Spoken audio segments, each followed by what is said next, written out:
Blessed One, Shakyamuni Buddha.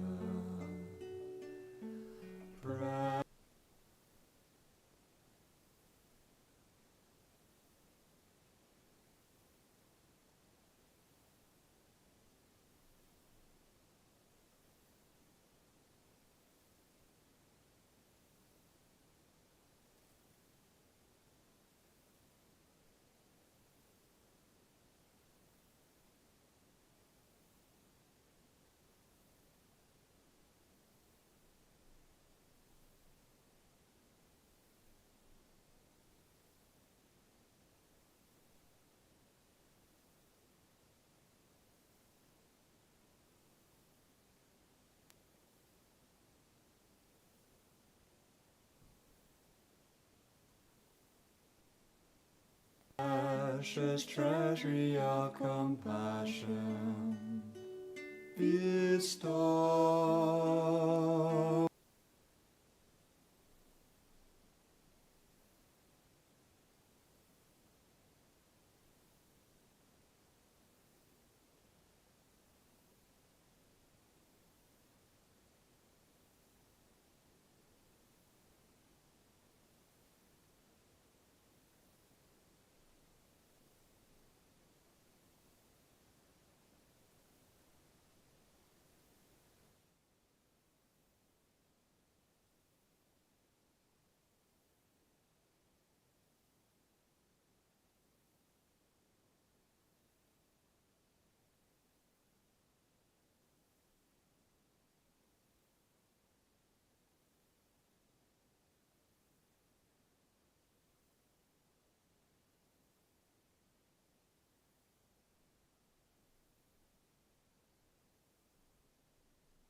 Good morning, everyone. Welcome. Anyone here for the first time? Oh, quite a few people. Well, special welcome to you. Did you come as a result of the talk in St. George's Hall? No? Yes. Good, good, good. So yes, it was a wonderful event with Genla, our General Spiritual Director, coming back to Liverpool and giving a talk, big public talk. So she was very happy. I can report back, both with the invitation to come and speak and also with what's happening in the centre here and the people who come to the centre. So it's a great boost for the people of Liverpool, I think. So we're going to meditate on some of the things that Genla talked about. 3 aspects of love. First, affectionate love, then cherishing love, and then wishing love. So it's like a graduation from developing a mind of affection towards someone and feeling warm and close and happy to be in their presence, and developing a mind that thinks they are special. They're special for us.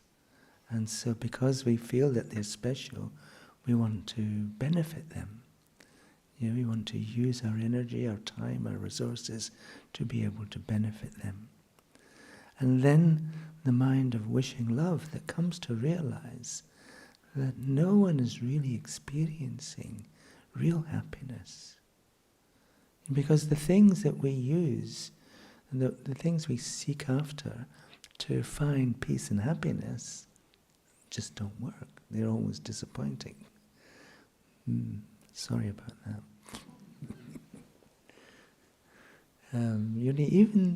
Even our best friend, it can never be a permanent source of happiness. Yeah, you ever found a best friend that is a permanent source of peace and happiness for you? Often a permanent source of irritation and opportunity for practice of patience. Yeah.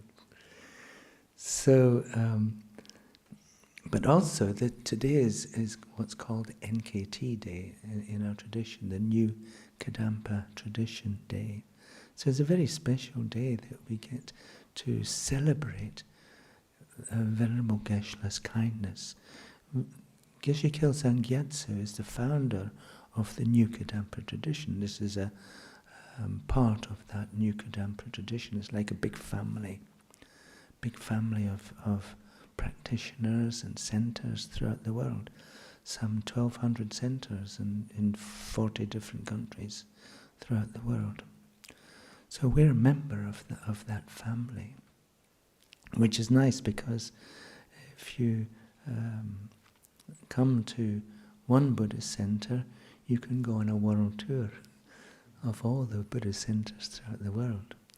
And many of them are residential, so you can go and stay there.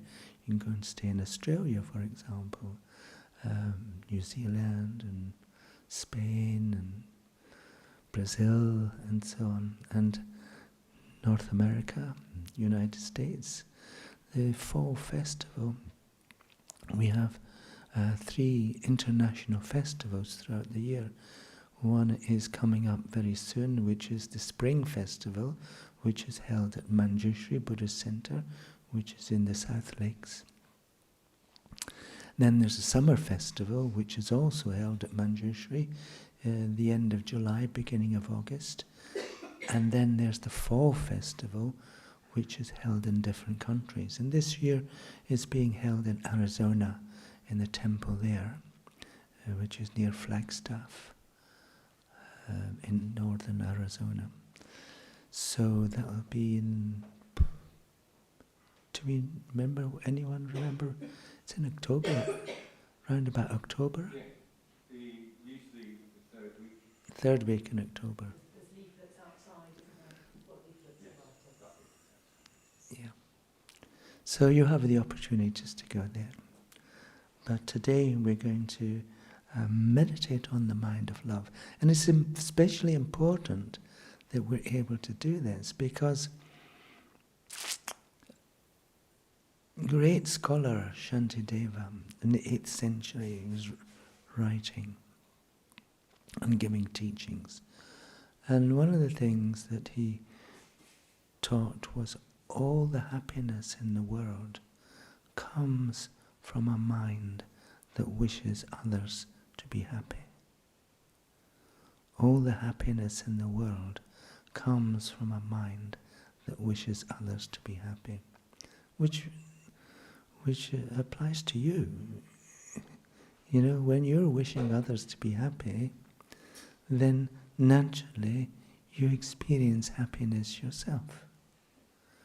So that mind of love is your real source of happiness and peace. But our problem is we have the opposite view, mainly. That we think all our happiness comes from our own mind that wishes ourselves to be happy. As long as we're wishing ourselves to be happy, then we'll find the objects and situations that we think make us happy. But this great scholar and all bodhisattvas and Buddhas have gone before, they're saying the same thing. All the happiness in the world comes from your mind that wishes others to be happy.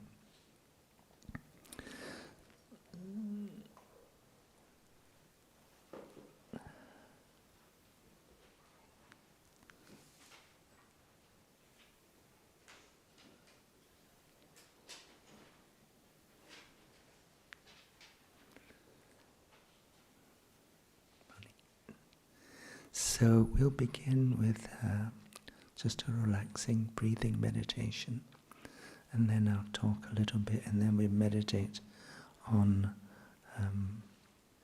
affectionate love.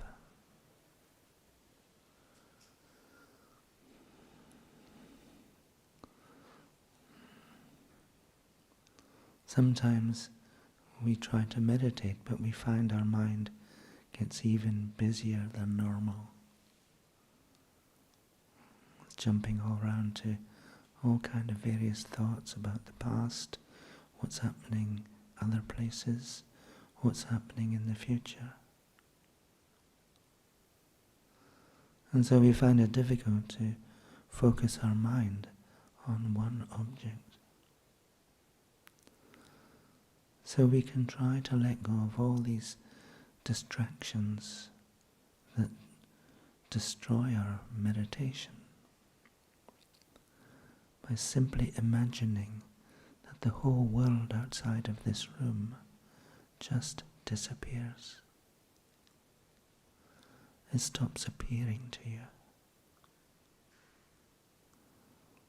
So whole continents, great oceans, great cities, whole populations just disappear into empty space. And even the city of Liverpool disappears into empty space. Until as if this room itself is suspended alone in empty space. And then even the room itself begins to disappear into empty space. First the ceiling, and then the walls, all the statues, everyone else in the room, all the furniture, and even the floor and the chair on which you're sitting. So all that remains is you, as if you're alone in empty space. All that remains is your body and your mind. And now bring your mind just to watch the rhythm of your breathing.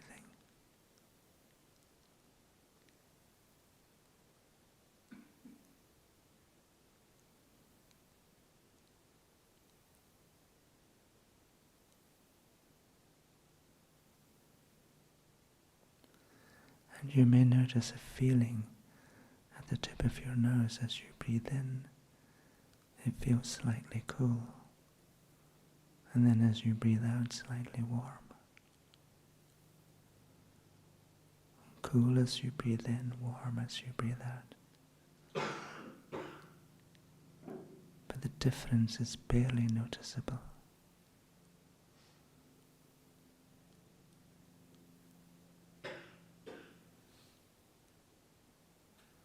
But try to find that feeling.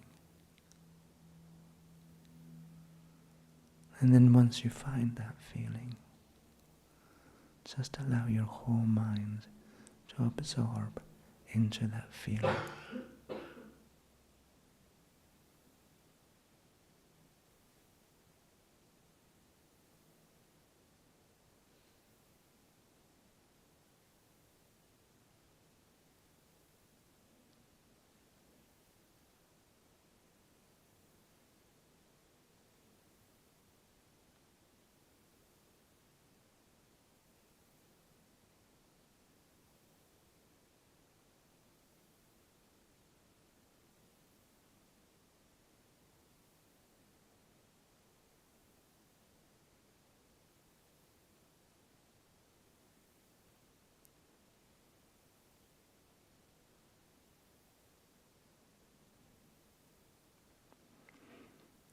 And if you are able to hold your mind on that feeling, your mind becomes still. And from the stillness of your own mind comes a deep feeling of peace and contentment.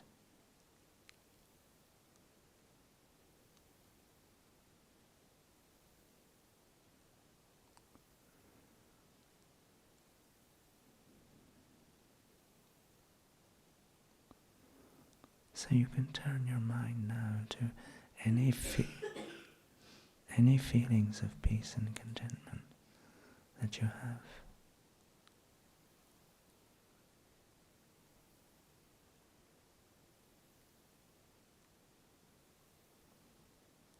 And realize that you created this for yourself.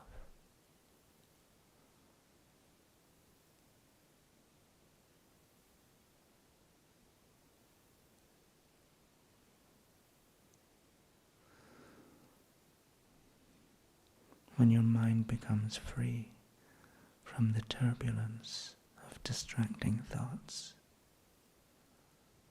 and your mind becomes still, then a deep feeling of peace and contentment will naturally arise. And so you can experience this peace and contentment anytime.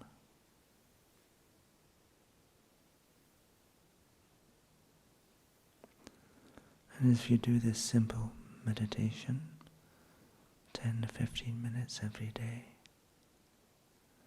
it will carry over into your daily life. And gradually, your daily life will become more peaceful, more contented, more happy.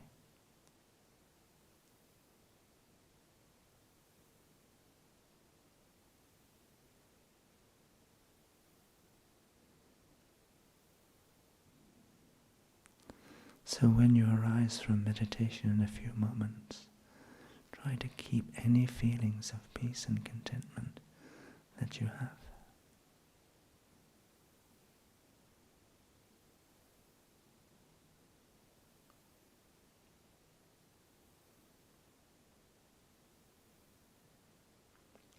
So now you can begin to relax your concentration, and when you're ready you can arise from meditation.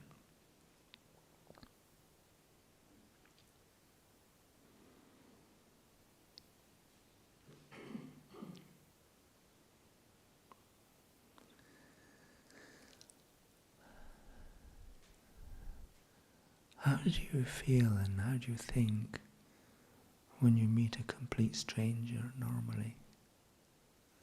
Someone you've never met before. What are you thinking? Are you checking them out? Are you asking yourself, how are they going to impact me? How are they going to impact upon me? Are they going to make me feel good? Are they going to make me feel bad?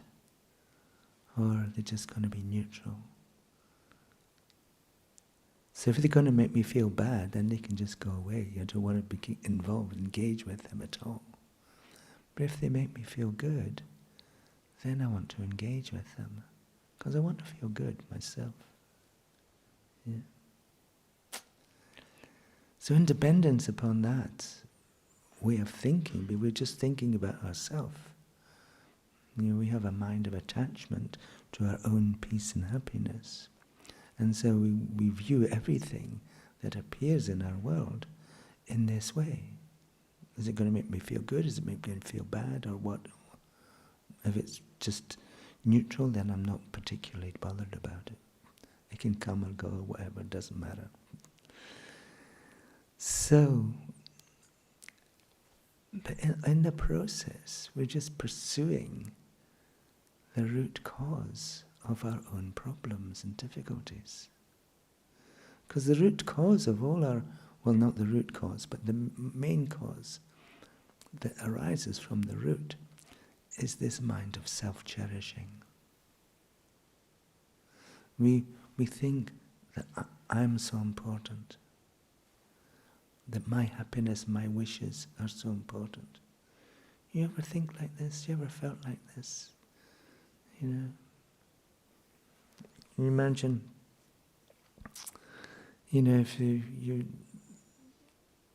in a relationship with someone and you decide to watch TV or go out for a meal or go to the cinema or something, and then who decides what you watch on television? Who decides where you go for a meal? Who decides what cinema and what movie you watch? Yeah. So you can imagine that if you have strong self-cherishing, you want to watch the program that you want to watch. So if there's Liverpool or playing on the TV, then maybe you want to watch that. Or someone else wants to watch, I don't know, Desperate Housewives of London or whatever.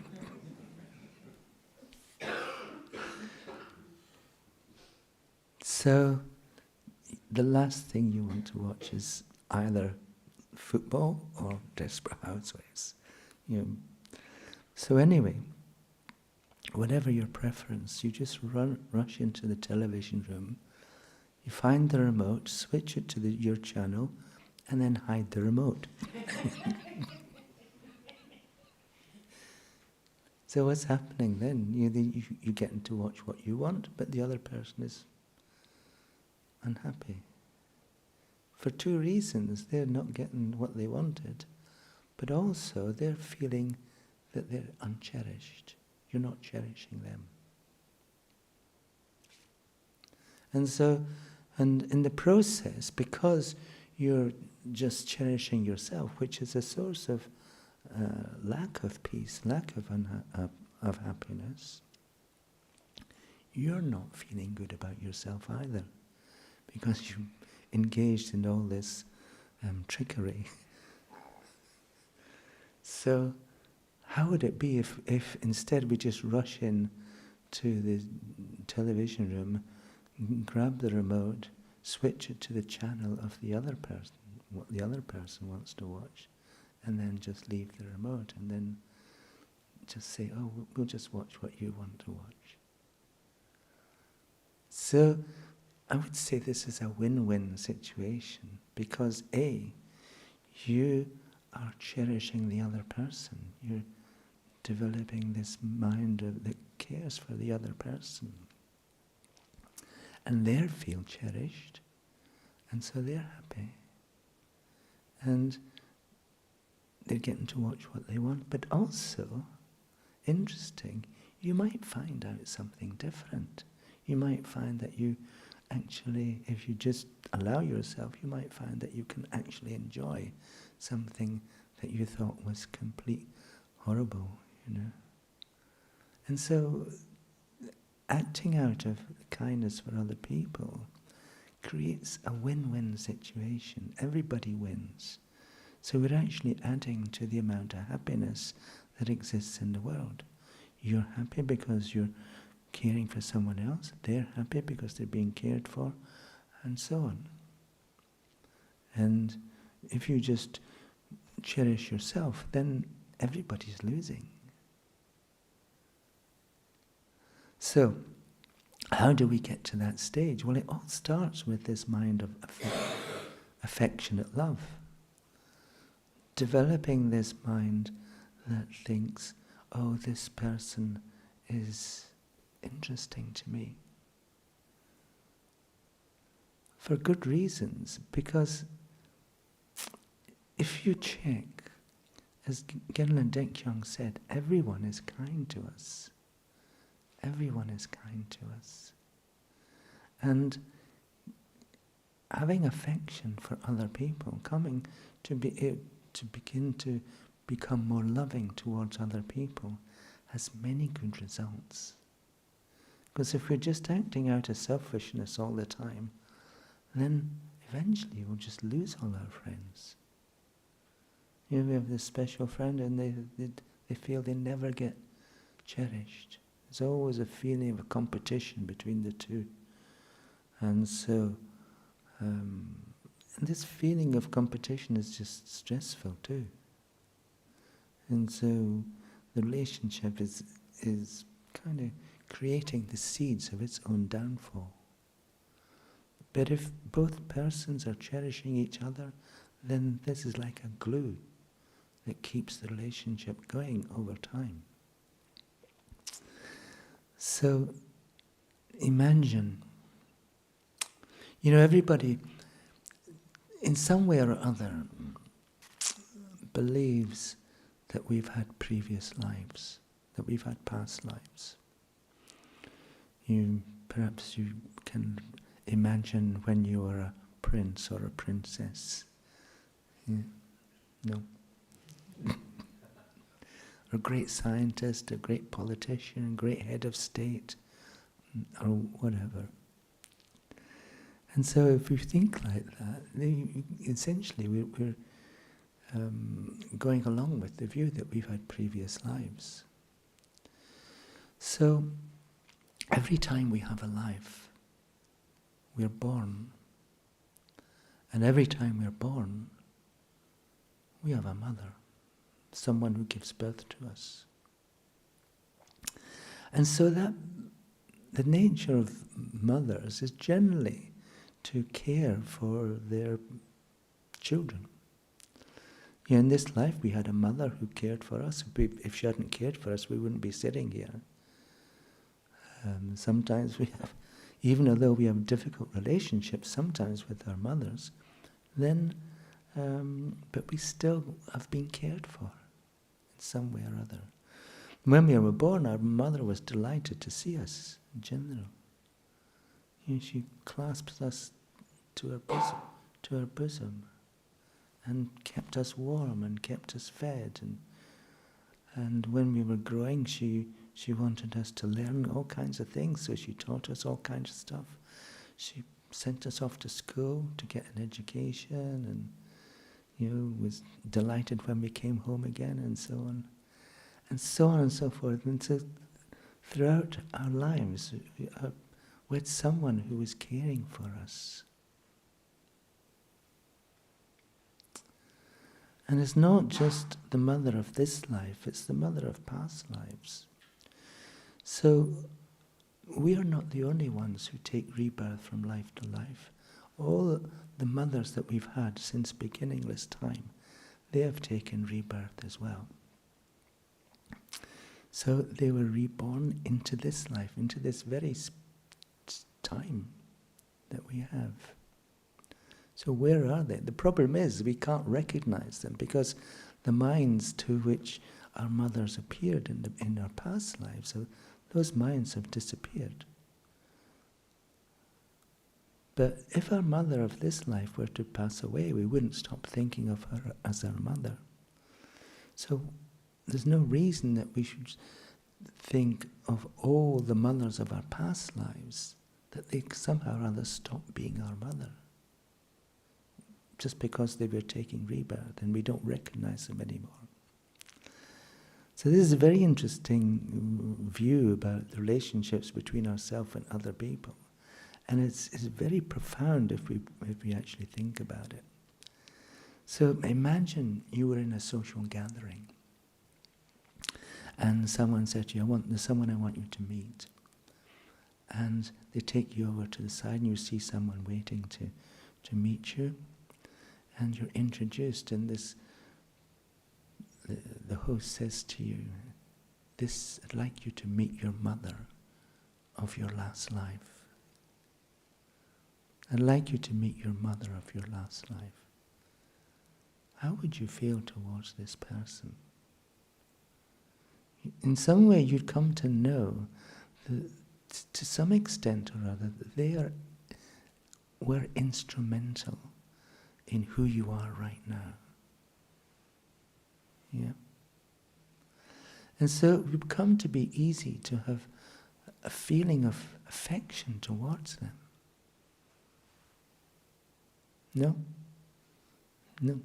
Or you want to run away? I don't want to know. You'd realize that person had at some time in your previous life had cared for you, had cherished you, had wanted you to be successful, and so on. And so you're meeting this person you haven't seen, you're completely unaware of. And yet within you, there's a feeling of warmth and closeness, and you're happy to see and meet this person. That feeling that's growing inside you is a feeling of affection, affectionate love. So the thing is, Buddha's saying, everyone that's alive today has been our mother at some time or other. So then you come to realize that anyone you meet could have been your mother of your last life. I know this is difficult to think about, but just think about if you were to think the person sitting next to you right now had been your mother of your last life, then that feeling of affection would just perhaps naturally arise. So turn to the person sitting next to you and just say, "Hello, Mum."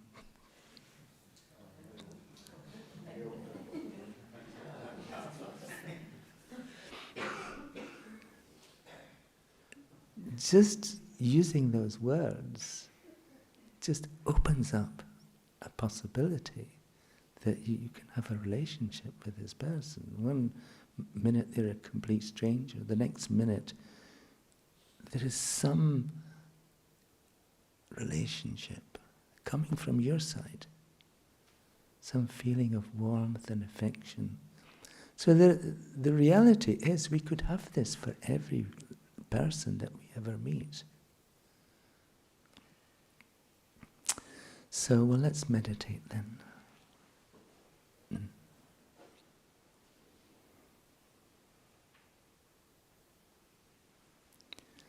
So bring to mind another person.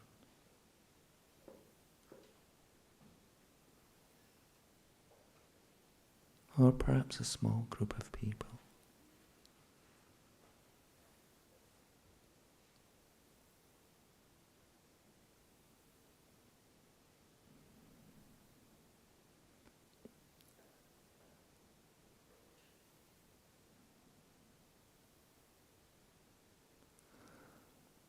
And remember the kindness that we've received from this person.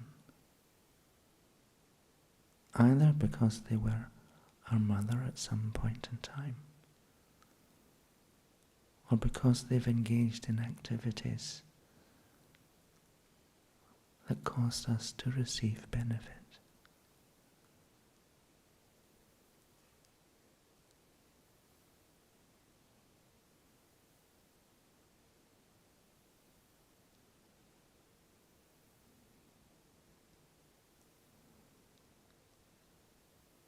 And then allow yourself to develop this feeling of warmth and closeness and happiness in relation to this other person.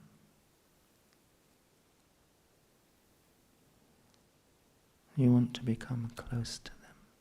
You want to get to know them, spend time with them, share things with them.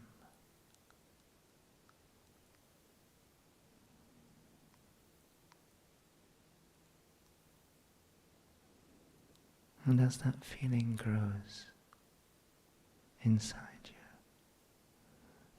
your heart,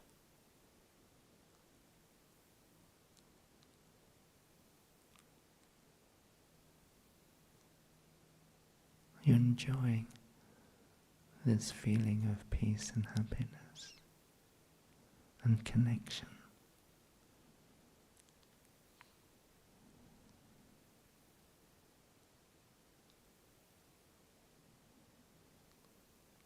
And you come to realize it's arising from the way you're thinking.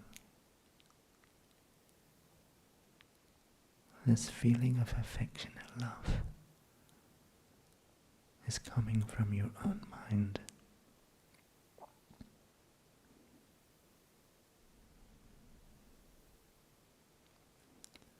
Because you're choosing to view the other person in a particular way.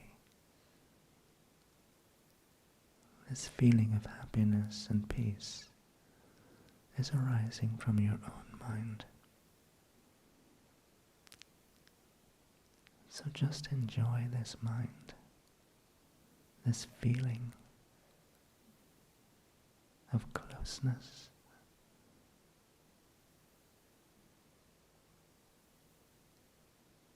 and happiness and warmth.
keep bringing your mind back to this feeling of affectionate love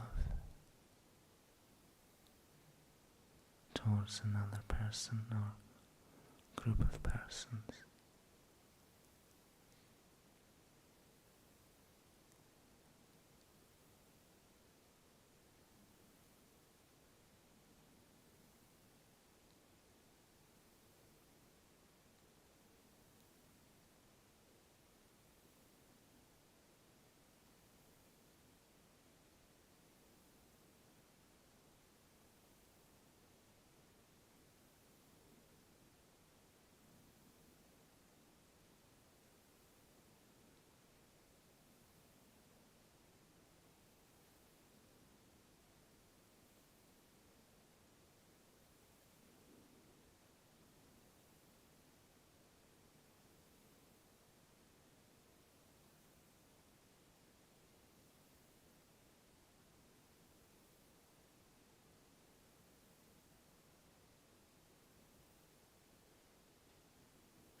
So now gently you can relax your concentration, and when you're ready you can arise from meditation.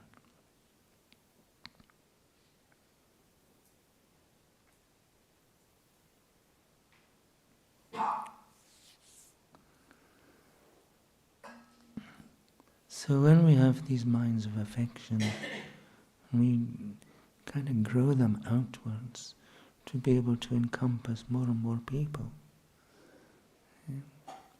And then naturally, from that mind of affection, will arise the mind that wishes to cherish and care for others. So what we're leading towards is a realization, and that just comes naturally, that we enjoy being close to other people. We're enjoying this. We experience it. Our happiness is coming from this mind, and so we want to do it more and more. It doesn't matter whether you go to the football or watch whatever it is you want to watch. But the important thing is this feeling of closeness to other people. In this text, this talk of affectionate love comes on page 79 in the section called non-hatred.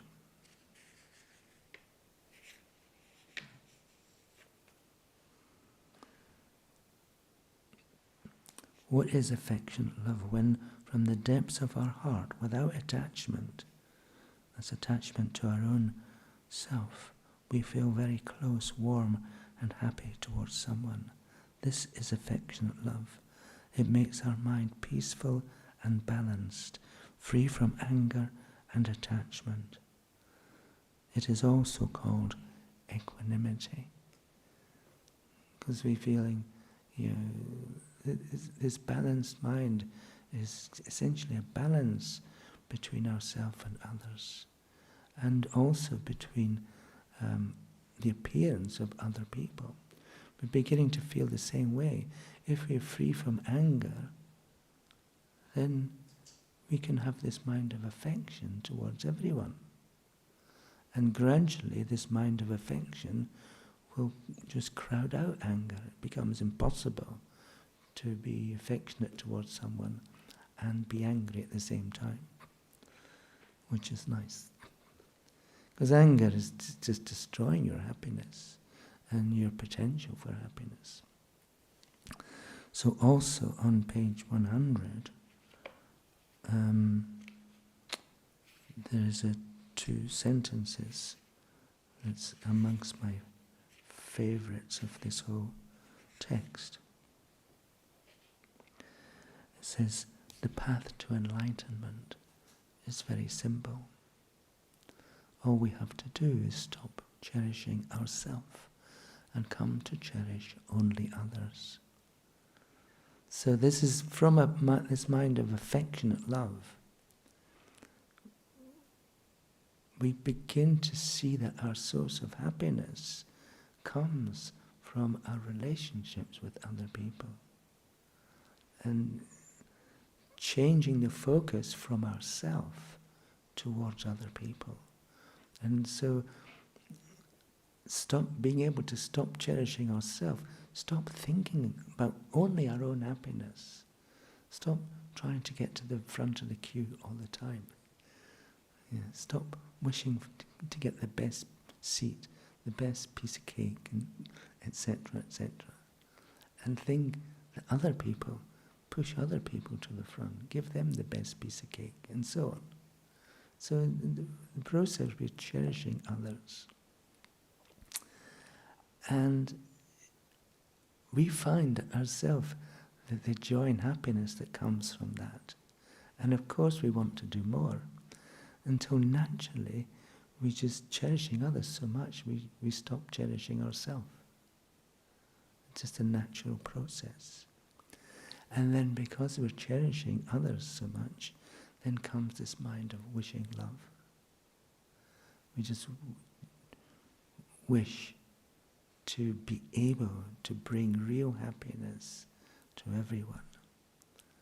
Not just temporary pleasures of chocolate or ice cream or whatever it is, which in the long run causes you more problems. Yeah. If you think, oh, I'm going to give this person all the ice cream in the world, this is going to make them ill. And so even I'm going to give them all the jewels and the diamonds in the world, what good would that be? Because when they die, there's no meaning.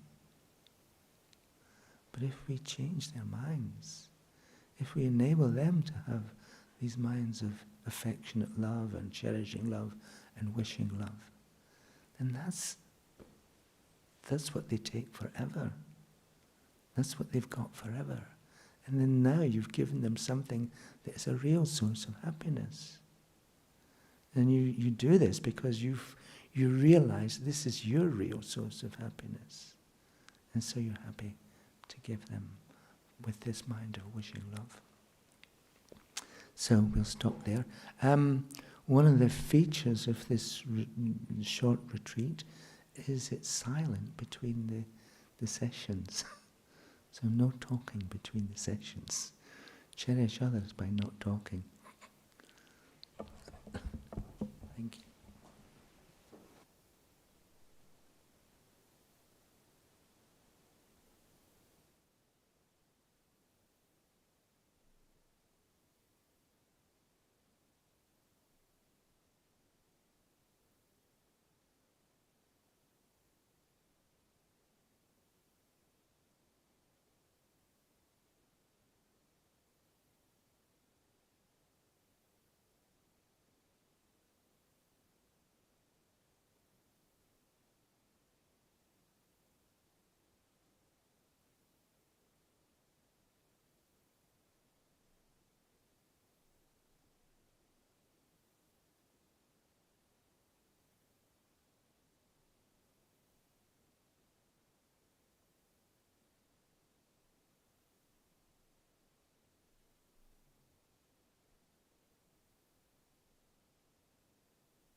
Would you find your affection building? No? Maybe it just takes a little while. So this section is about cherishing love. So once we develop this mind of affection, we're becoming more affectionate towards other people. Then we naturally want to cherish them. We want to take care of them. We wish that we want their happiness, and we want their freedom from suffering. So it's like we always want to do whatever we can to help those, particularly those who are close to, that we have affection for.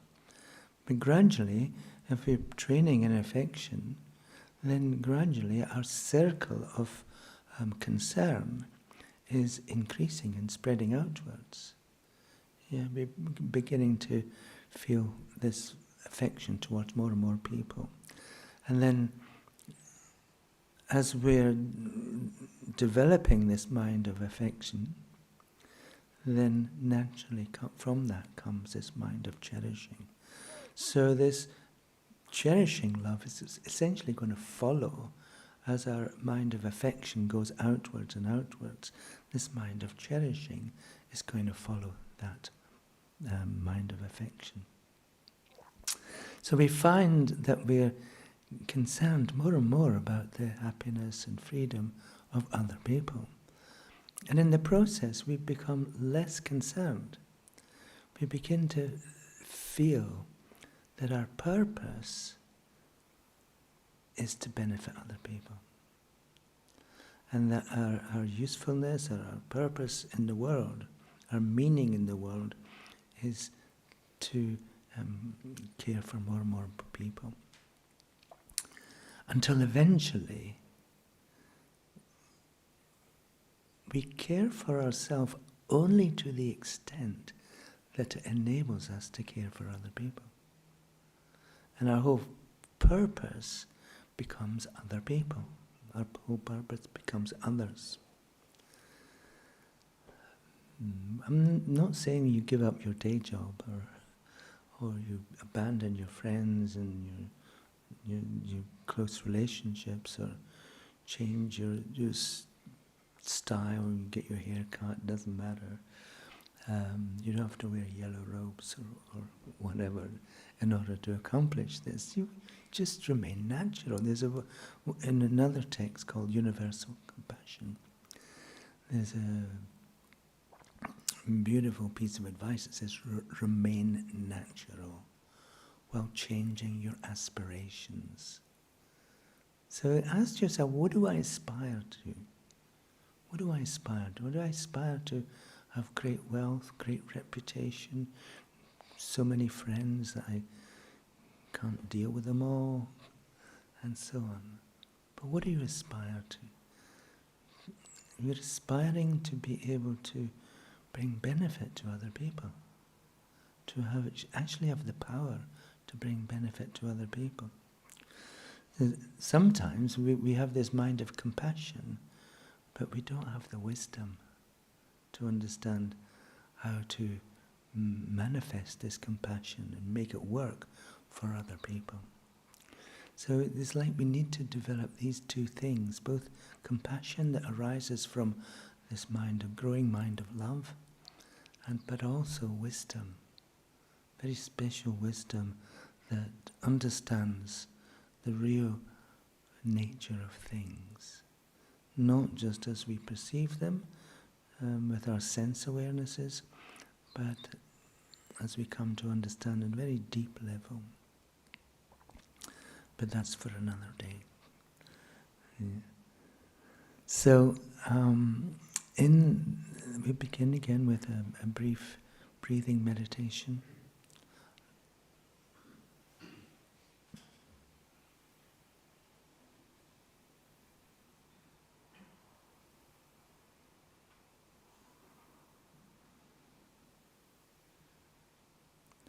So bring your mind inwards just to watch the rhythm of your breathing. And try to find that feeling at the tip of your nose. Cool as you breathe in, warm as you breathe out.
Just allowing your mind to become still.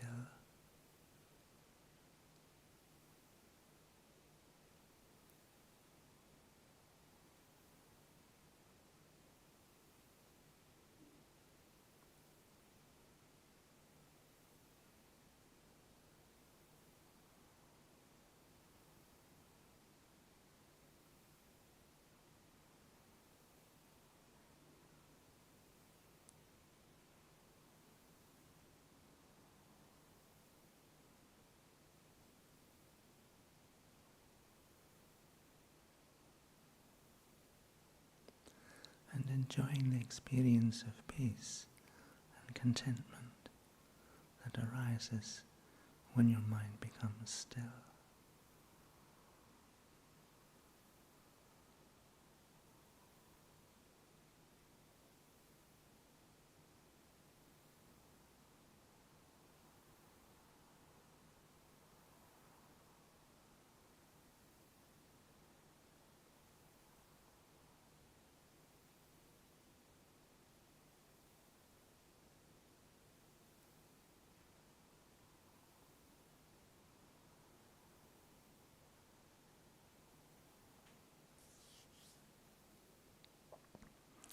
So now you can begin to relax your concentration again.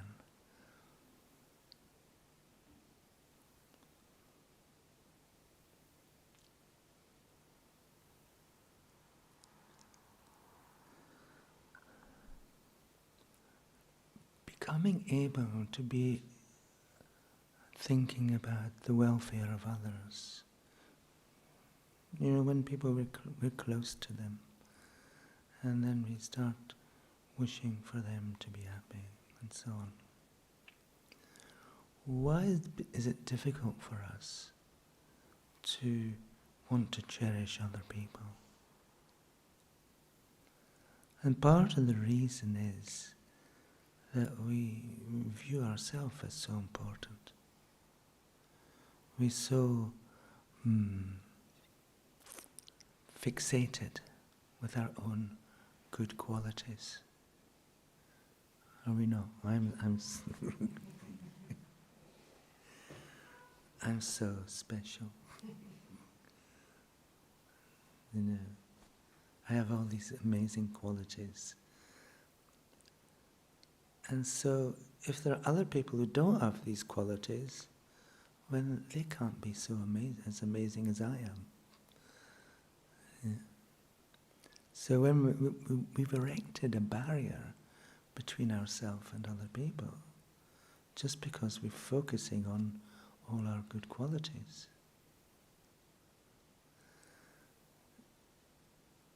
In reality, has no particular meaning to focus on our good qualities.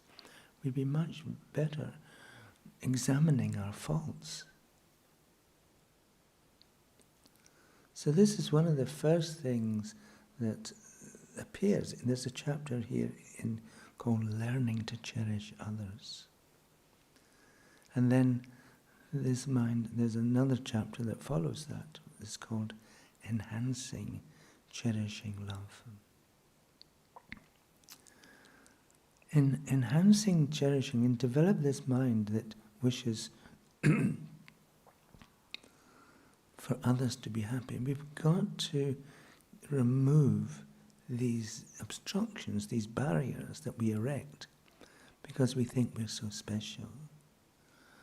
If we compare ourselves to all great living beings who have gone before, to my teacher Geshe Kelsang Gyatso, and his teacher and his teacher's teacher, and so on, all the way back to the time of Buddha Shakyamuni.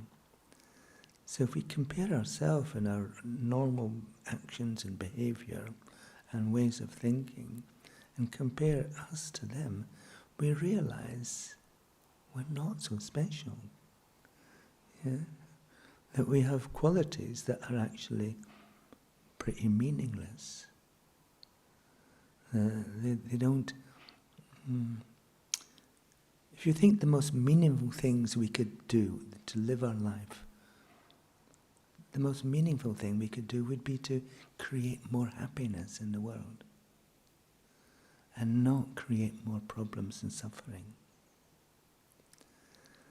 So this is the function of enlightened beings. This is the function of all those who have gone before. They create their minds, recreate their minds, so that this is what they do throughout their lives. They add to the amount of happiness in the world, and they avoid at all costs creating any suffering for others. In fact, they're removing suffering from the world and adding happiness.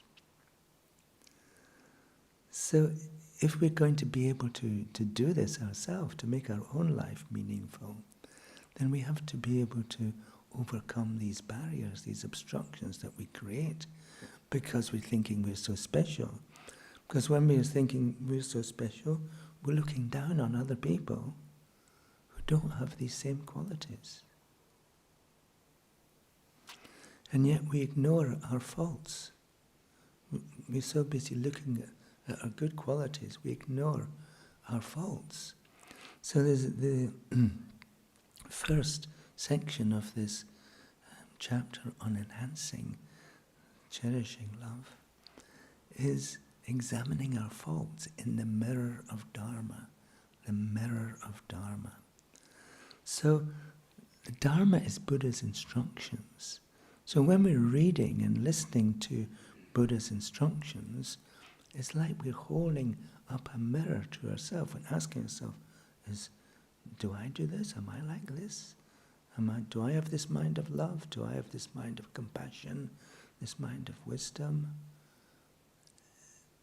The answer is probably no. Our mind is riddled with self-cherishing. And this is, from this mind of self-cherishing comes all the delusions, the dysfunctional ways of thinking, all the anger, the jealousy, the uncontrolled desire, the deluded pride and so on, thinking I'm so special. And all of those delusions, when they become manifest in our mind, they lead us to engage in actions that cause suffering, both for ourselves and for other people. We create the cause. When we engage in negative or non-virtuous actions, we're creating the cause for more suffering ourselves. So what we need to be able to do is to examine our faults, our own faults, in the mirror of Dharma. So a great scholar, Atisha, who reintroduced Buddhism into Tibet in the early 11th century, he gave this final teaching, which is called Advice from the Heart of Atisha. And in it he's saying, never think about your own good qualities. Think about the good qualities of other people. So everybody has good qualities. Our problem is that we don't realize it. We're too busy looking for faults in other people. Never think about the faults of others, but think about your own faults and remove them like bad blood. But we're so habituated to thinking about other people's faults, aren't we? Yeah.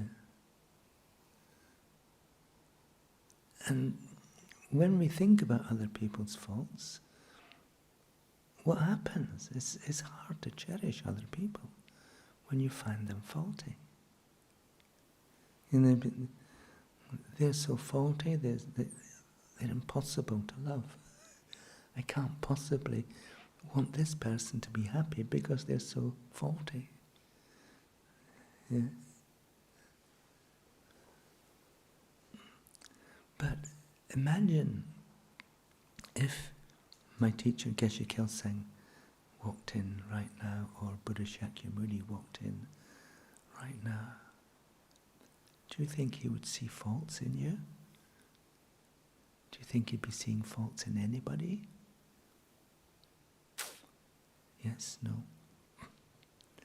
The answer is no, because all they see is the great potential of every living being to become an extraordinary being, an extraordinary enlightened being.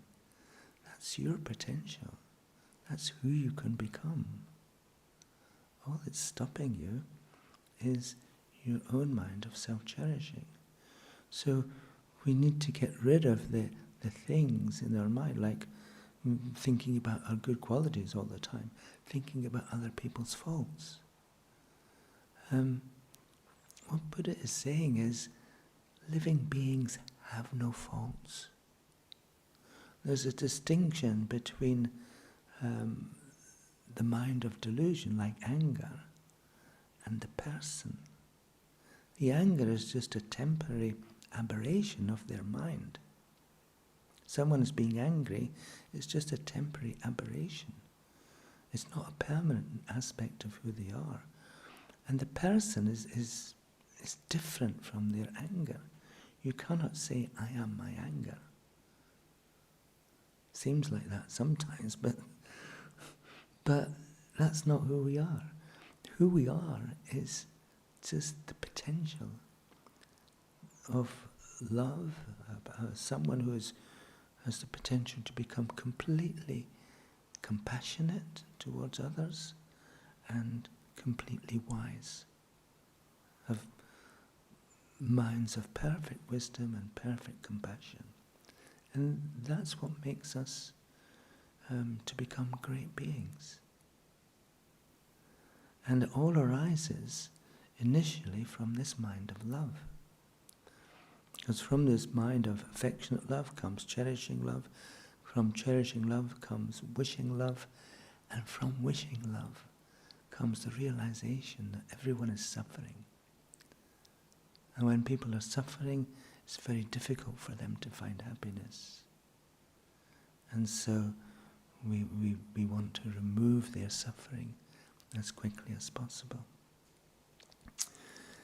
So, never think about our own good qualities, but think of the good qualities of others. Never think about others' faults, but think about our own faults and get rid of them as quickly as possible. And then view every living being as very precious. Well, what creates preciousness? Yeah. Does preciousness come from the side of the object or from the side of the mind that's associated with the object? So like a diamond. You might think, oh well, if someone gave me a diamond, that would be very precious. But what if you're a dog? Someone offers a diamond to a dog, so give me a bone. So preciousness is determined by the mind, not the nature of the object. So if we're able to come to view every person as precious and important, then that inspires us to work for this person's happiness. If you have someone that you feel very precious, you have a precious child, precious partner, naturally you care for them, you cherish them, you work for their happiness, you know? And what we can try to do is to have that same feeling towards every living being, every other living being. Even the mouse that comes into your house. You know, instead of trying to kill it, the mouse is only looking for food and shelter, like we all do. Yeah. Same with ants and so on. I told a story before about when I was living in North Carolina. There's frequently houses are and buildings are have ants coming in, looking for sugar.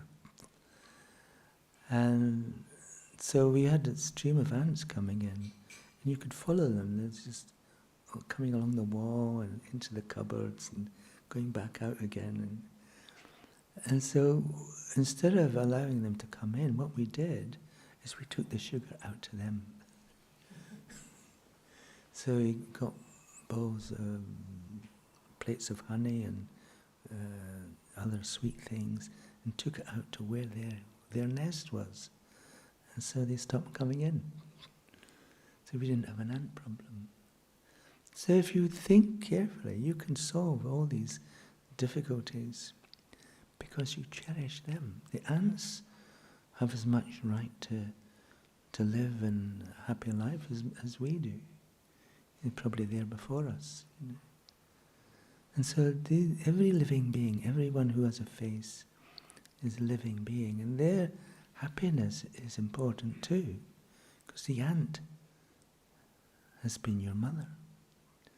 The ant is, it's hard to think about an ant being your mum. But they weren't always ants, and you weren't always human. So, and then the final thing is to develop a mind of humility. There's a poem in a text called 8 Steps to Happiness. And the second verse of the poem says, "Whenever I associate with others, may I view myself as the lowest of all, and with a perfect intention, may I view others as supreme. May I view myself as the lowest of all." That's not how we normally think, is it? Whenever you go into a social gathering, you think, I'm the most important person here. Yeah, my job is to make everyone else make me happy. Think I'm so important. But instead, if we turn that around, we go into a gathering thinking, my job is to make everyone else feel important. My job is to make everyone else feel happy and peaceful. And it's a completely different social gathering for you. Whenever I associate with others, may I view myself as the lowest of all. The dogs, the ants, the birds, the fish, and so on. Every living being, view myself as the lowest of all, the least important. That's challenging, right? Yeah. In a sense, it seems challenging, but only because we're so busy thinking of ourselves as supremely important. Humility is a kind of a foreign type of mind that we have. We're not used to feeling humble, and there's so much things telling us not to be humble. So we should. Let's meditate.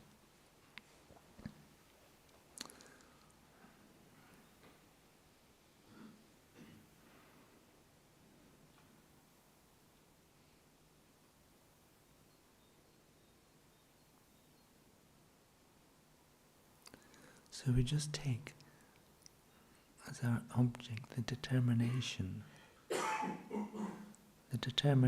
to stop seeing faults in others.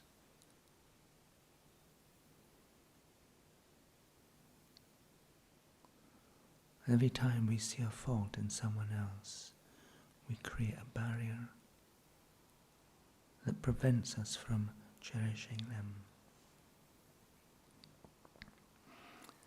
If we remove all the barriers, then our mind will just naturally cherish other living beings. And eventually we'll come to cherish everyone without exception.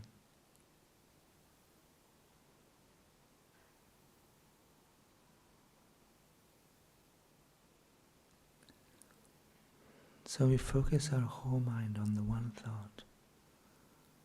I'm determined to stop seeing faults in others.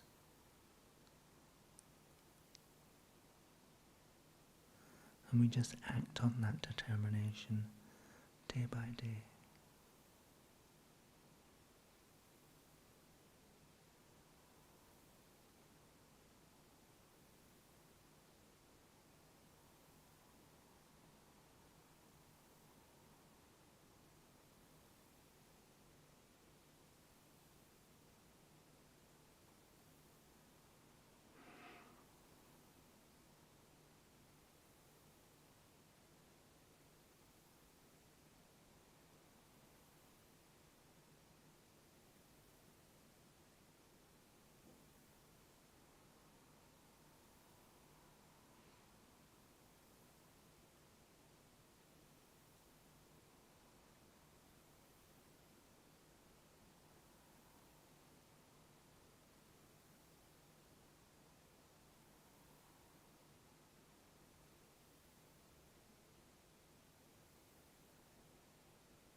keep bringing your mind back to this determination.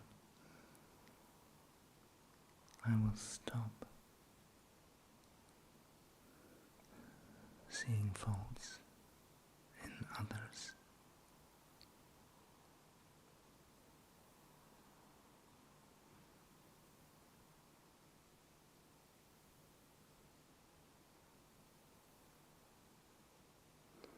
And we can think of the great benefits that will arise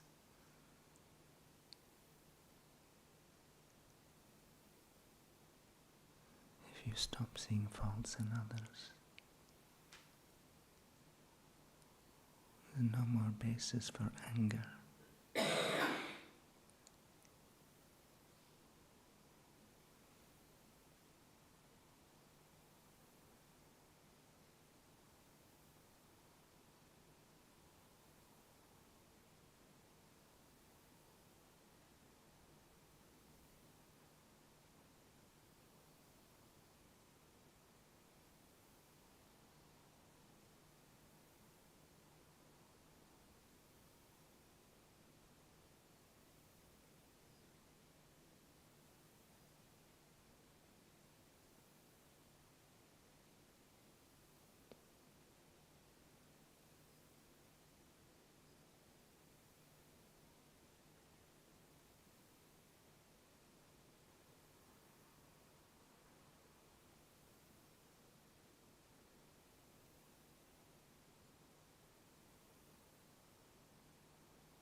So now gently you can relax your concentration once more, and when you're ready you can arise from meditation.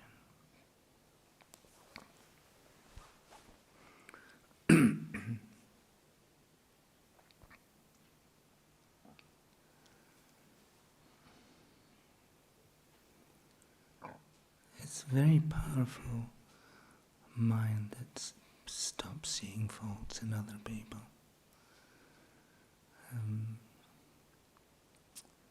As I said, it's something that we seem to have habituated to, and so much of our education is seeing faults in something so it can be corrected. Excuse me. But it doesn't do us any good, really. It creates this barrier, this obstruction that prevents us from developing a real mind, a beautiful mind of compassion, becoming more loving, becoming a better person. So, very powerful to be able to stop this mind of seeing faults in other people. I want to guide you towards this text. You can have a free digital version of this text downloaded from the internet. I think you had cards at the talk on Thursday. Or you can purchase a hard copy. And so you'll find all the... this is taking you from being just an ordinary person right up to becoming an enlightened being, all in one text. So it's all the way through developing love and then compassion and then the wish to take away others' suffering and give them happiness instead. And then from that comes, I need to become enlightened in order to accomplish that. And so I need to develop the wisdom that realizes the way things really exist. Not the way things have normally appeared to my mind, but the way things actually exist. So in the next session we're going to develop the mind of wishing love. So it'll be a longer meditation on wishing love. Does anyone have any questions? And again, I encourage you to ask me difficult questions. Mm-hmm. Enjoying the silence, good, good. Yes. So when we're silent, we're able to go inwards, and we're able to look at our own mind. Okay, we'll see you at the next session.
So, this last session on wishing love, we'll begin with liberating prayer, which is a prayer written by my teacher, Geshe Kelsang Gyatso,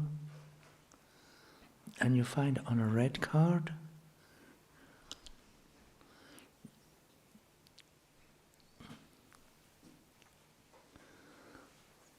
And it's a prayer that recognizes the good qualities of Buddha Shakyamuni, the founder of Buddhism, and develops a wish to attain the same qualities for ourselves. So we can benefit countless living beings in the same way that we are being benefited now by the presence of Buddha Shakyamuni appearing in our world 2,500 years ago. So how many people will you benefit over the next 2,500 years?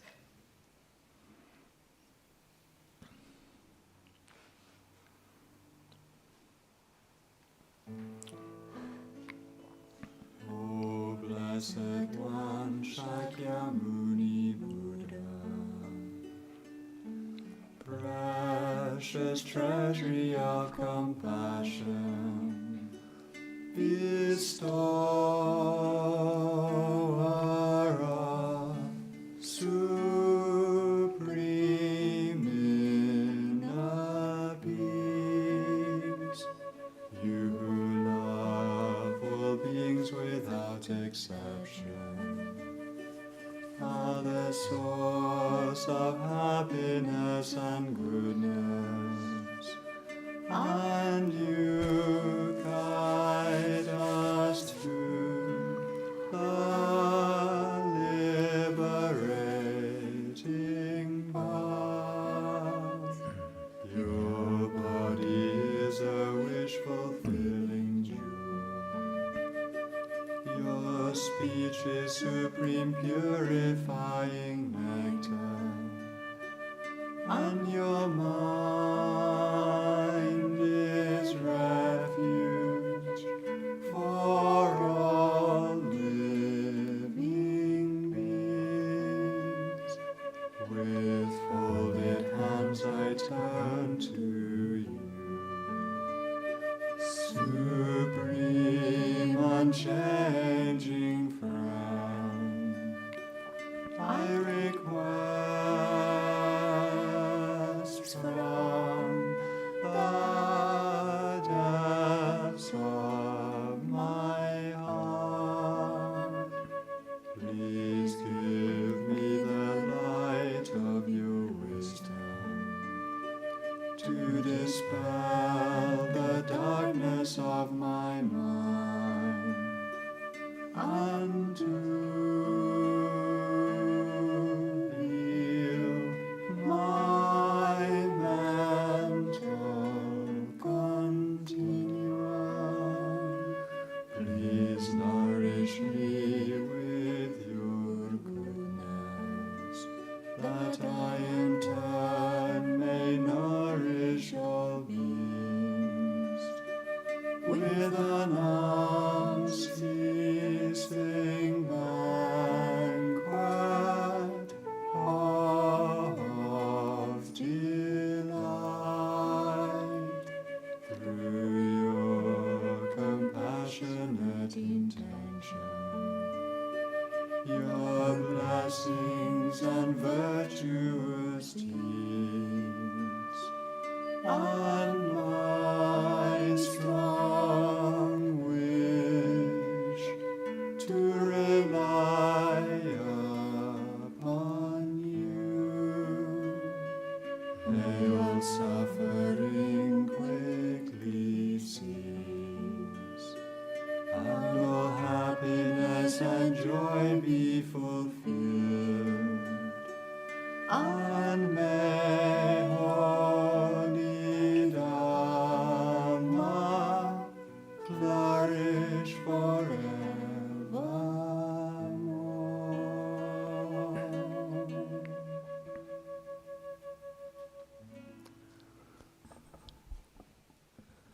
And so we can begin again with a brief breathing meditation.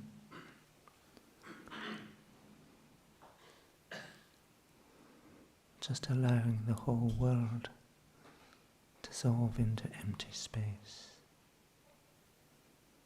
until all that remains is you, your body and your mind, alone in empty space.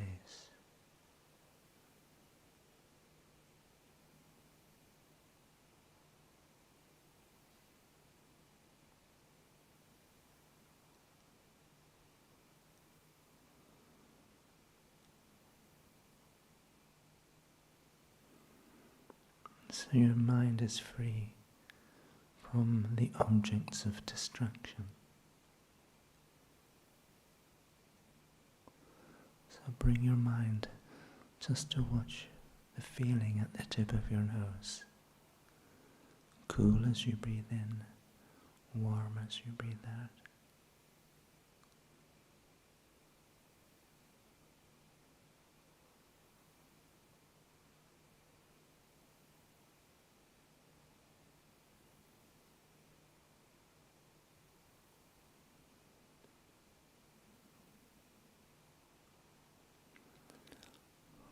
Allowing your mind to become still.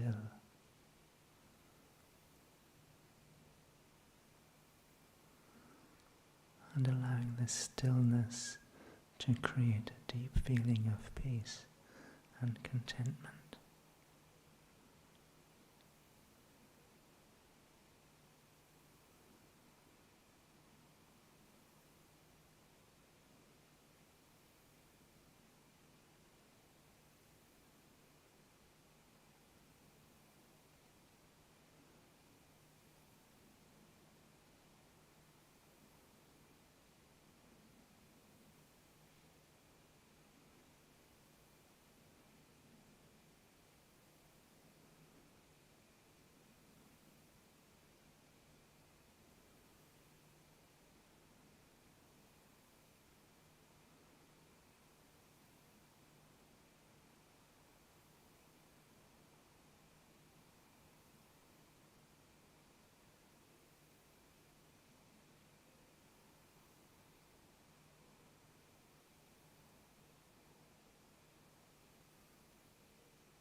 Now you can gently begin to relax your concentration.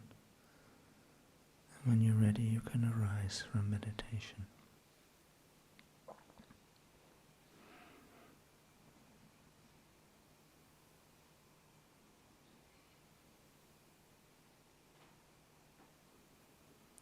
So this mind of affectionate love is developing into the mind of cherishing love, and the mind of cherishing love itself will develop into the mind of wishing love, as we begin to realize that even the people we love and care about are looking in the wrong place for happiness and peace.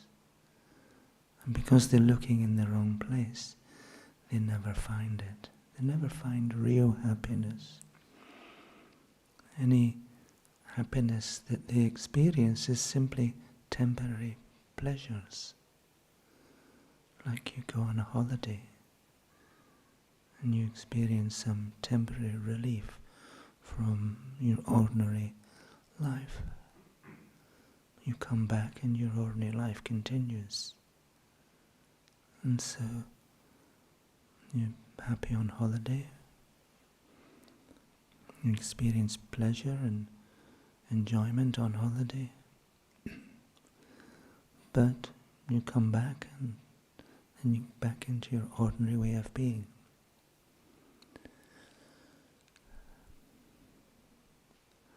And this is because the things that we normally seek after cannot be true sources of happiness. And the reason is that happiness is a state of mind and nothing else. Happiness is a state of mind and nothing else. So the causes of happiness can only be found within our mind. They're not external things. It's not our relationship with external things, but except other living beings.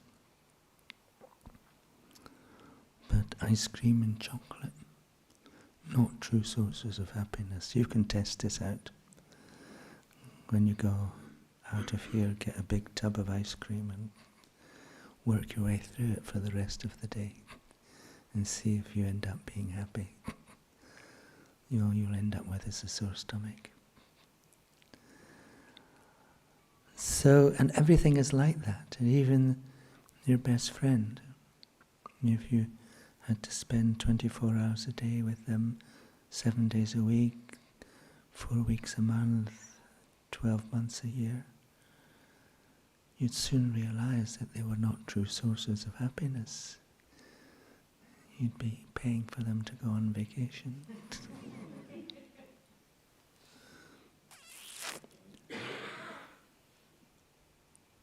The only thing that will never disappoint you is this mind of love. The more you meditate on love, the happier you become. The more you create this mind in your daily life, the happier you become. The same with compassion, and the same with wisdom, realizing emptiness. So in this meditation on wishing love,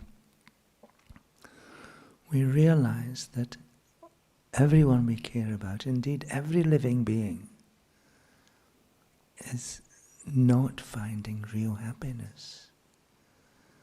And because we care about them so much, because we cherish them so much, we desperately want for them to find real happiness.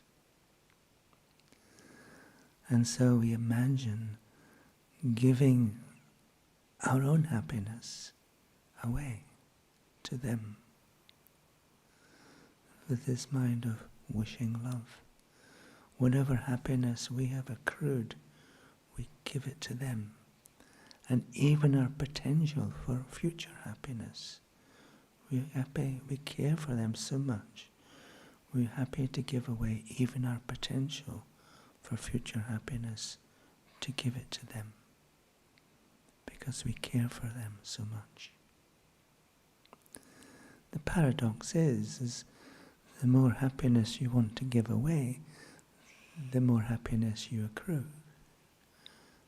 So it's a win-win situation. The more happiness you have to give away, and it's just like you create an upward spiral. I want to give you my happiness, and so happiness comes, so we have more to give away, so I give more happiness away, and more happiness comes back. And we're ascending higher and higher, because we're experiencing what it is like to have this mind of love more and more often, until every moment of our life is filled with this mind of love for everyone, for every living being, even the ant that's coming into your house. You just want the ant to be happy. So you don't get a newspaper and just squish it. For example, you just check it's okay. So the best way to understand this is actually to experience it in meditation. So sit in good meditation posture.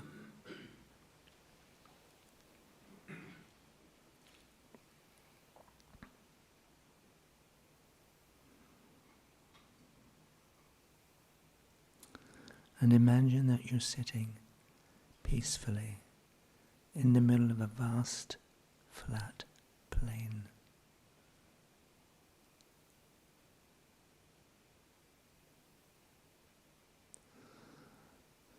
And gathered around you are all other living beings, but they're all appearing in a human form. So you're surrounded by this vast sea of humanity, stretching in every direction all around you. And closest to you are your relatives and friends of this life, with your father on your right hand side and your mother on your left hand side, and all gathered around them are your close friends and relatives. And then beyond them are your other acquaintances, people you used to know, you haven't seen for a while, people you work with, your neighbors perhaps, some friends you have in distant places.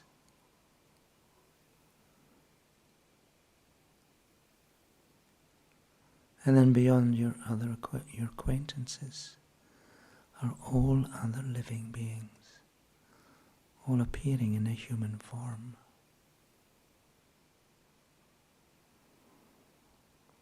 And so first, you look at those who are closest to you, your close friends and relatives. And you just ask yourself, how are they? Are they really happy? And you'll see that from time to time they experience temporary pleasures. But these pleasures are not real peace and happiness. Happiness is inner peace. And these temporary pleasures do not bring inner peace.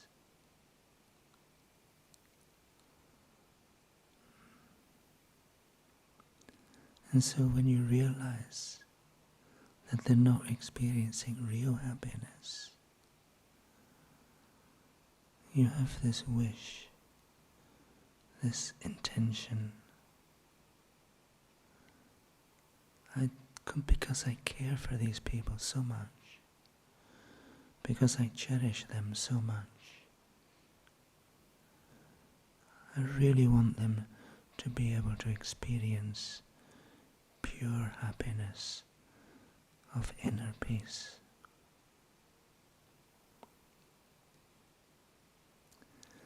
And so you imagine that at your heart, at the level of your heart, is your mind.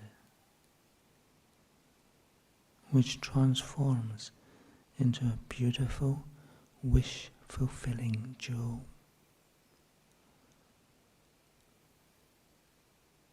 And from this jewel at your heart, this wish-fulfilling jewel, rays of light radiate.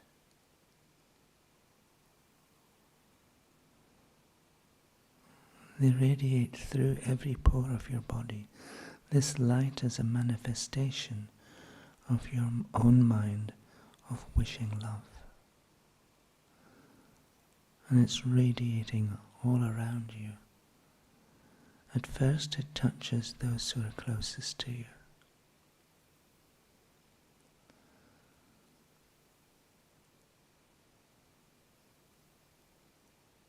And as soon as this light touches them, they experience immeasurable joy.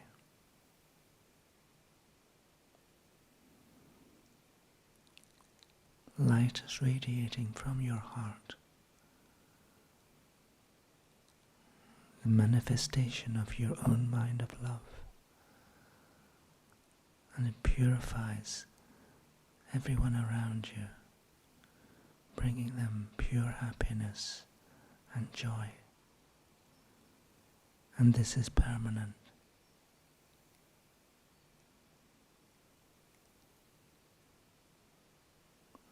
And when you now observe those who are closest to you, and you realize what you have accomplished with your own mind of wishing love, a feeling of joy begins to grow in your own mind as you realize what you have accomplished. You've given them permanent peace and happiness, real happiness. And so you feel joyful yourself. With every breath you take, this feeling of joy goes stronger and stronger.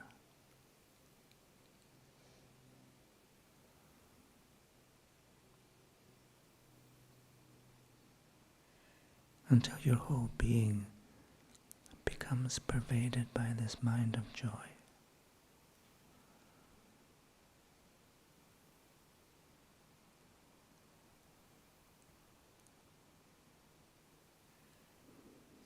You rest and stay like this for a while.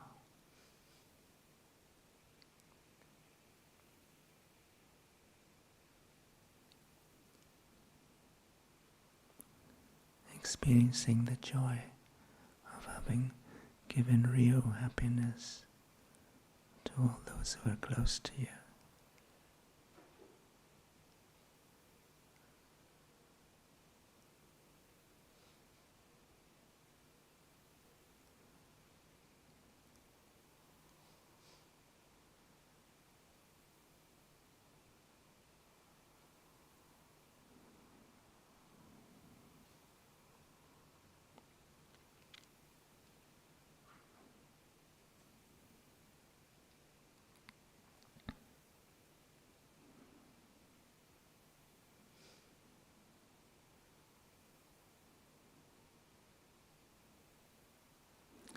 And then you turn your attention to your acquaintances.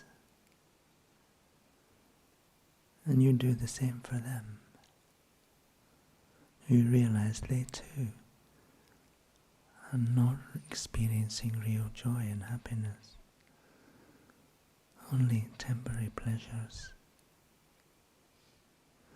So again from your heart, your own mind of love radiates outwards in the form of beautiful light.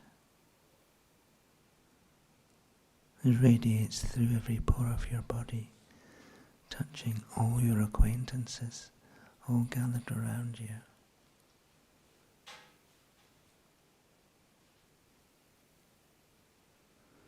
And as soon as the light of your love touches them, they too experience immeasurable joy.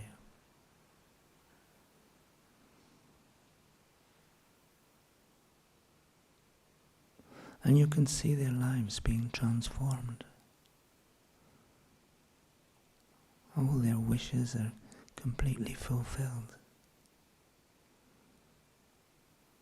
Everything they wish for just appears for them. And this is permanent, not just for one lifetime, but forever. And again, when you realize what you have accomplished,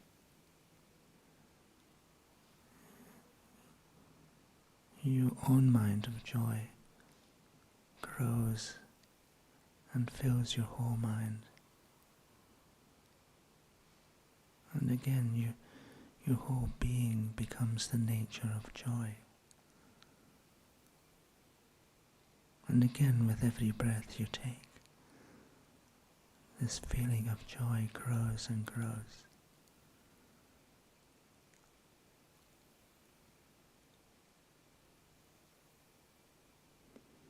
And then you hold this feeling for a while.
And then you turn your attention to those people you have never met. You just know that they exist as living beings, desperately seeking happiness and peace and freedom from suffering, but never finding it.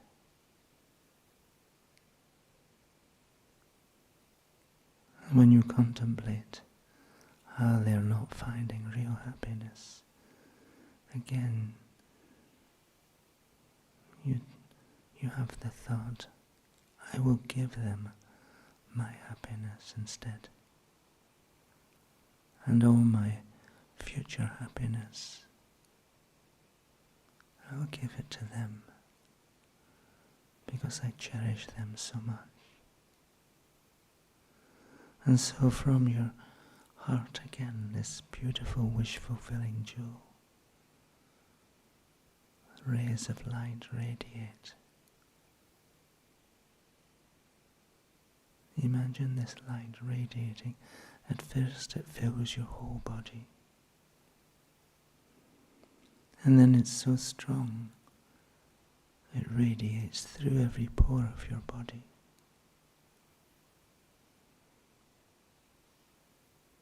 And touches all those who are gathered around you, all those you've never met. And so these rays of light radiate outwards.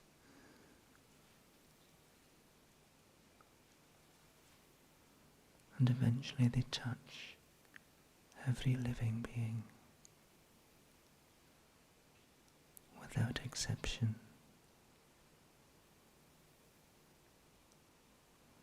And there too, their lives are completely transformed. And they experience immeasurable joy. All their wishes are fulfilled, and this is permanent. And again, when you realize what you've accomplished, the feeling of joy begins to grow in your own mind again. Thinking, now I've given all of these living beings real happiness, and this is permanent. So, every breath you take, as you think about this,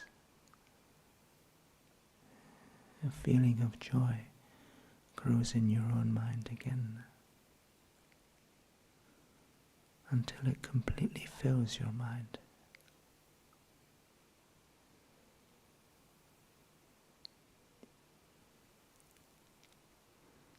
And so you look around again from those who are closest to you, your acquaintances, those you've never met. And now you see how, from your mind of wishing love, you have transformed every living being.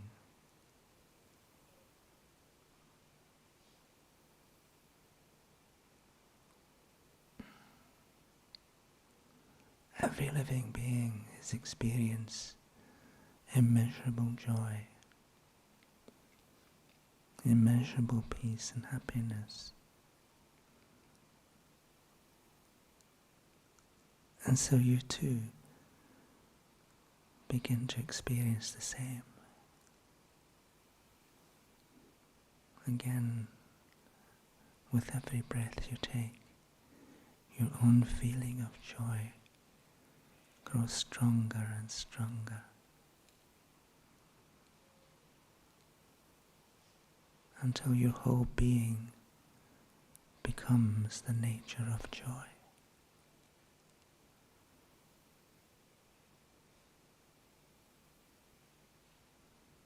And you just relax into that feeling.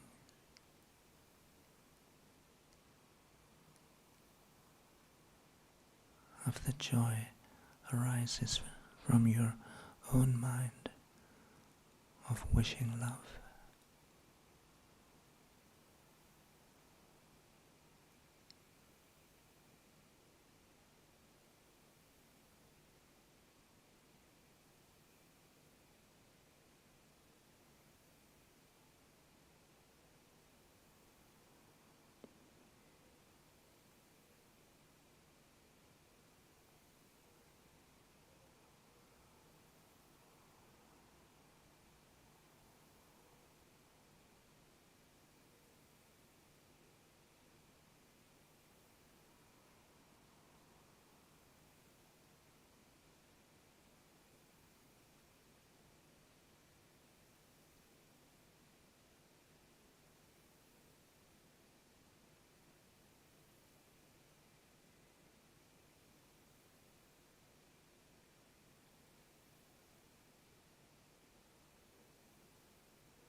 If the feeling of joy fades, just go back to the first stage,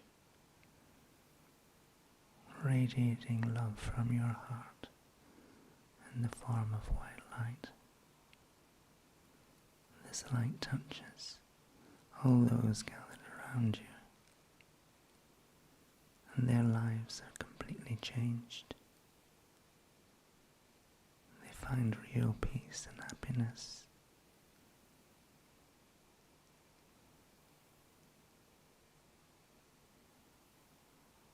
And again, when you observe what you've accomplished, this brings you great joy too. And this joy just completely fills your whole being. And you just abide in that feeling of joy.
And for the last minute or so,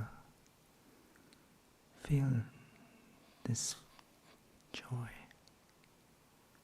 Let it pervade your whole being.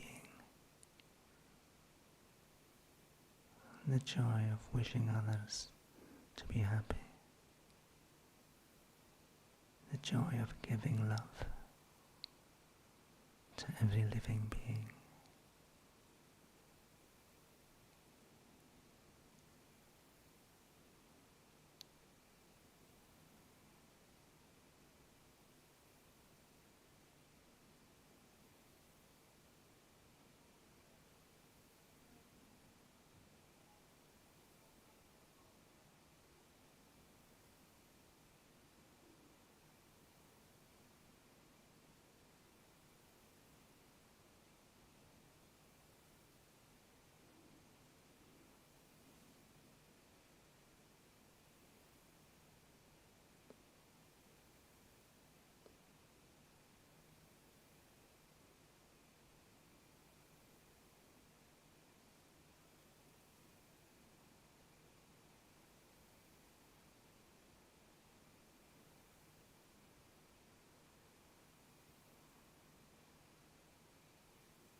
So now finally you can begin to relax your concentration And when you're ready, you can arise from meditation.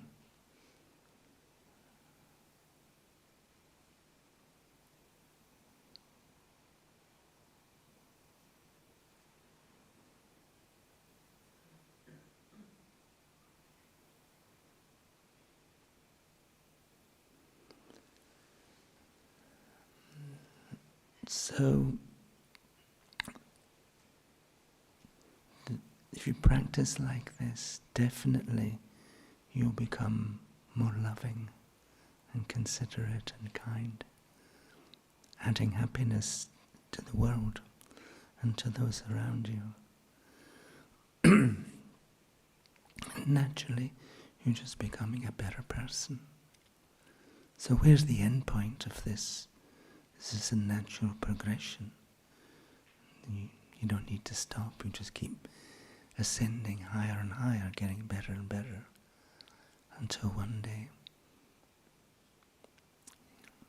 you've cracked it.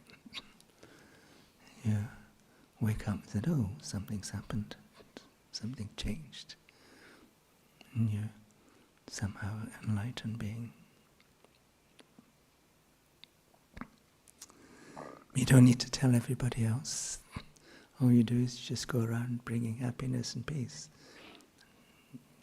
doling it out to everyone without exception, even the ants and the mice and so on. Okay, what could be better than that? So, on the next 2 Thursdays in the general program class, we'll be talking in more detail about, and meditating in more detail about cherishing love and wishing love.